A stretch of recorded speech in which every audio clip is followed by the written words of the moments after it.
Boom shakalaka, Ray Dalio calling for something worse than a recession as Bitcoin rounds a corner and altcoins have never been this oversold. Stay tuned.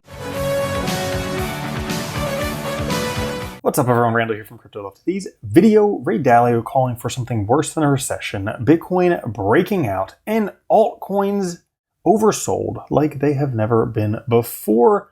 But before we get into that, like the video, join us on Twitter at @CryptoLove, and of course subscribe to the OG Bitcoin and Crypto YouTube channel. This one. Now today, fear and greed at 55. We were back into greed after a couple days in neutral. Didn't really tap fear. The overall market sideways today. Bitcoin at 110,967, Ethereum at 43.15, XRP at 283, and you can read the rest. Now, if we take a look at Bitcoin, Bitcoin price has broken below the green line 100-day EMA, still above the 200-day moving average, but the last couple of times we broke below this 100-day moving average, this green line, price did continue downward to this support line right here. This line right now lining up very nicely with the volume profile spike, right roughly around $96,000 and change below the 200-day moving average. So that's where things could be headed if we see a repeat of the past two times price consolidated. And maybe we are due for a little price pullback. Ray Dalio saying he warns something worse than a recession is coming. It's already happening. Gold prices are soaring while the USD index is collapsing.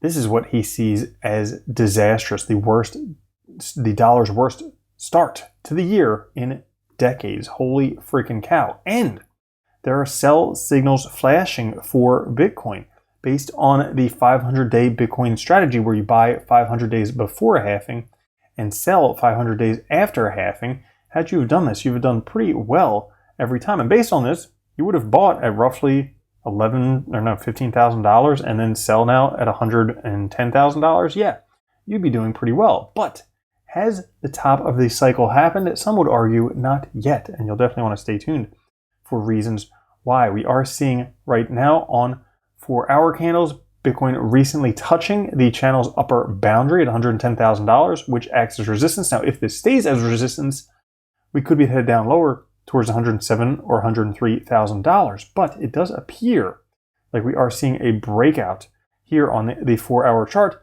with the RSI showing strength as well. So as long as we have a continued breakout, it may be a reversal in action. There is a lot of liquidity above Bitcoin price right now at $120,000.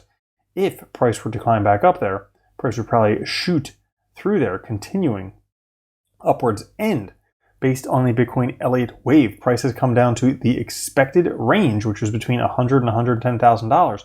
Given the falling wedge formation and breakout to the downside, may not be the full extent of the correction, but if it is, we might be headed towards higher prices because Bitcoin has dipped below the short-term holder realized price. Now, every single time this has happened, indicated by these green circles and ovals, this has been a local low for Bitcoin. Right now, you would be buying the dip. There is a nice bullish flag and bullish wedge formation for Bitcoin. These could be signaling, well, maybe price headed towards the upside. And if we take a look at versus previous cycles, sitting on his hands ended up to be the right call. Sitting on your hands is almost always the right call.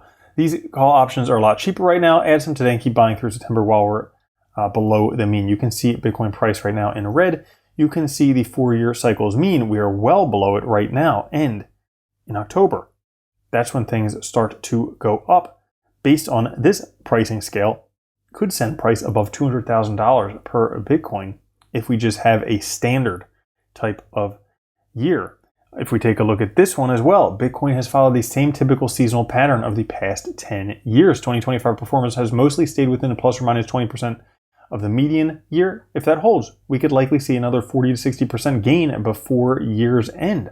Huzzah! Now, in financial markets, seasonality happens based on certain factors, and certain patterns repeat based on predictable factors. Typical cycles are tax year cycles, weather, school, summer holidays, blah, blah, blah, all that fun stuff. So, all that being said, we could be looking maybe buy at the low, $110,000 or $101,000, and then sell at the high, $152,000, and rinse and repeat over and over again. But for Bitcoin, things are starting to look pretty darn good with some potential for some pretty high end of year prices. It's just the lull in September as people go back to school. Now for altcoins, take a look at this oversold metric right here. Altcoins have never been this oversold.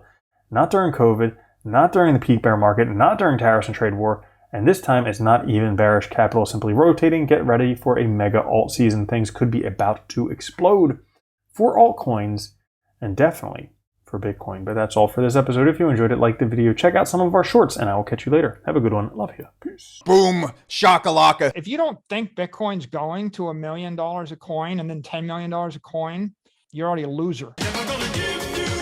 From now on, if you don't own Bitcoin, you're a moron.